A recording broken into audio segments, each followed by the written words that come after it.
I came to you in August asking for your approval to move forward with negotiating a final contract with AMR for ambulance services in the city. And I'm here tonight happily to tell you that we have completed that, and we're asking for your approval to proceed with that contract. Hopefully, when you came in this evening, you saw the ambulance parked out front. We're very proud of those, proudly look serving great. Edmond. I'll just pause. I was going to say this later, but I'll probably say it both times. I want you to know this has been a real pleasure working with AMR. They've got their leadership team here tonight on these front two rows. And it has truly been, starting out to be a wonderful partnership. I will say that, negotiating the contract, working through issues, the things that we've asked of them. It has been truly a wonderful partnership that we're hoping to continue for many years. So, but key points of the agreement, we'll have ambulances dedicated to Edmond 24/7, 365, which is going to be new for the City of Edmond. We've truly never had ambulances dedicated to the city in the last few decades. They've been dedicated to the region, if you will, the division. These will be dedicated to the City of Edmond. We'll have up to 5 during peak hours, and then it will never drop below 2. So there will be hours of the week that they're down to 2. That's during the low call volume. There may be hours of the week that they have 3 or 4, but up to 5 during those peak hours. So that's going to be really nice for the City of Edmond, something that we're very excited about. Standby coverage for special events. We have a lot going on in our city, a lot of special events, and they've agreed to partner with us in those special events. 1-year contract with an option to renew annually for up to 5 years, and we hope that it's not even a question when it comes that time that it's worked so well that we are able to renew. Continue the membership program through the monthly utility bill. So those folks that are, when we do go and transition to AMR, those folks that are signed up in the utility bill currently, that's with IMSA, that will roll over to the AMR membership, and that will continue. There are contingency allowances, and what I mean by that is should we ever face another pandemic or get into an emergency situation, there's all kinds of things that we have partnered together with to ensure that our citizens won't have 2-hour wait times for an ambulance in the future. So lots of things that we've worked through the contract to be able to do. The annual cost of the City of Edmond will be $660,000 for this first year. And the planned date for the transition is January the 9th, 2024. And I will say we are getting more and more certain that that's going to become a reality. We're ways away from that yet. We're still waiting on a little bit of equipment to come in, and that equipment is necessary for final licenses to be issued from the state. But we feel like we're close enough that we can go ahead and come to you tonight and ask for approval of this contract. And should the worst happen and that doesn't happen, I'll be coming back to you and explaining that and asking for an extension. But we're full steam ahead planning for this January 9th transition date. I do want to say again, I mentioned earlier, there's a lot of people to thank in this, but the partnership with AMR has been more than we could have asked for to this point. We're very pleased with that.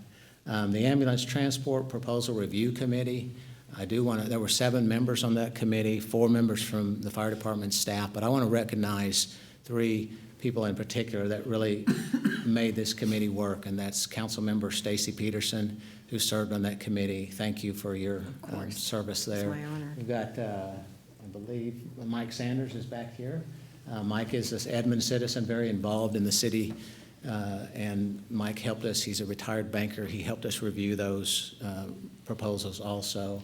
And I don't know if Leslie's here tonight. I know, okay, Leslie Buford, who is the chairwoman of the chamber, and also vice president of operations at OU Health Edmond. So we had a good representative group to help us review those committees, and we were unanimous in our recommendation that we move forward with AMR. Numerous City of Edmond departments, I'm going to miss them if I try to name them, but lots of City of Edmond departments that helped us review contracts, the city attorney's office, and other departments that helped us prepare for this transition, work through IT issues and so forth.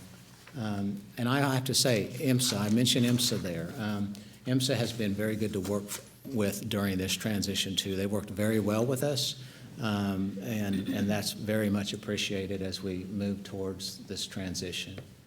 And then I mentioned American Medical Response. And I'm going to bring up now Sarah Comas, who is the Edmond Operations Manager for IMSA. And she's got a little presentation she'd like to do. And when she finishes that, I will come back up. And if you got any questions of myself or AMR. Yes. Yeah. Yes, okay. Hi, I'm Sarah Comas. I'm your operations manager for AMR Edmond. And I'm Derek Collier. I'm one of the operations supervisors. We both reside in Edmond, and we are very excited for this opportunity to serve. With us, we have our leadership team. I would like to introduce you to Steve Drawley. He's our president for South Region. Sonny Gary, vice president of South Region. Steve Bates, regional director for Oklahoma Air and Ground. And then Daniel Ivy, he's our clinical educator. Can you click that? I think that's that. No? There we go. So you've already met Derek Collier. Then we have Rick Fuller and Riley Furman and Scott Grubbs. Along, we are fully staffed with 12 full-time paramedics, 12 full-time EMTs, part-time roster. Majority of it is Edmond Fire, as well as some of our part-timers are AirVac flight medics.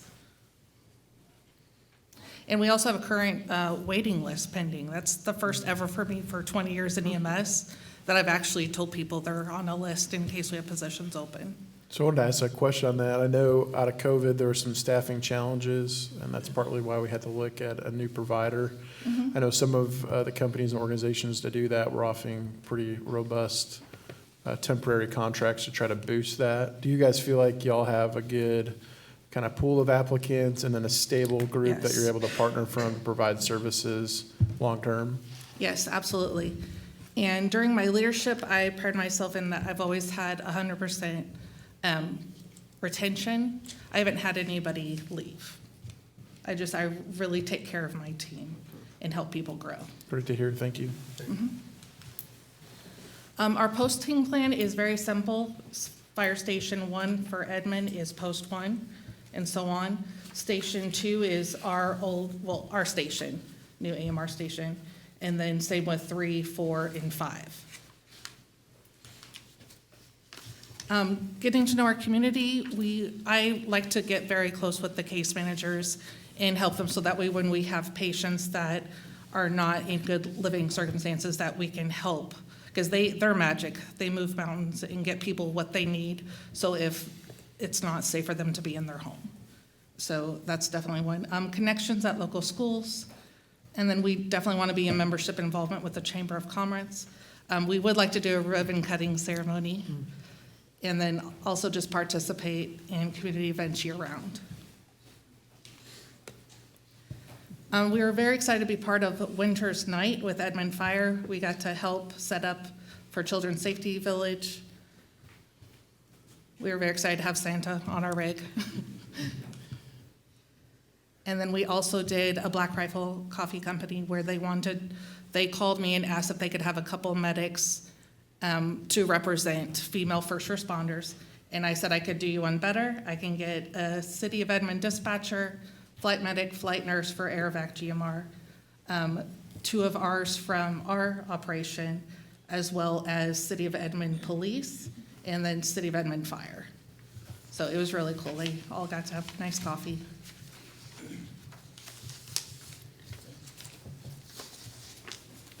Thank you. Thank you so much. No, it's fine, okay. Okay, anything else? Any Council, any questions? questions? Well, No, we're we're looking forward. I We're just excited. want to thank you. This has been a wonderful experience, like Chief Goodwin said, from the very beginning, working with you. I'm super excited. I love the community involvement. Your rigs out there look fantastic. That Yeah, is very exciting. we're very excited. I am super thrilled for the residents of Edmond to have folks here all the time. Yes. To have dedicated service in our community. That is, it's emergency response. It's life and death, and I don't think, I'm so glad that we're not settling for anything less than that. But the fire department has been amazing how they've gone through this whole process. Everything was so organized and so put together for our team when we came in to visit and look over the proposals. Everything was organized, from beautiful binders with little tabs in them, Yes. so everything was right at our fingertips. It was amazing. And then visiting with y'all, I'm just super excited how seamless this has gone. Of course, things happen, but like we all talked about, we want to set you up for success and not failure. So thrilled that you're able to use the old fire department. That's exciting as well. It's near and dear to my heart, and I'm thrilled to have you here for the service of our community and for my family, quite frankly. So thank you so much. Thank you. We're very excited.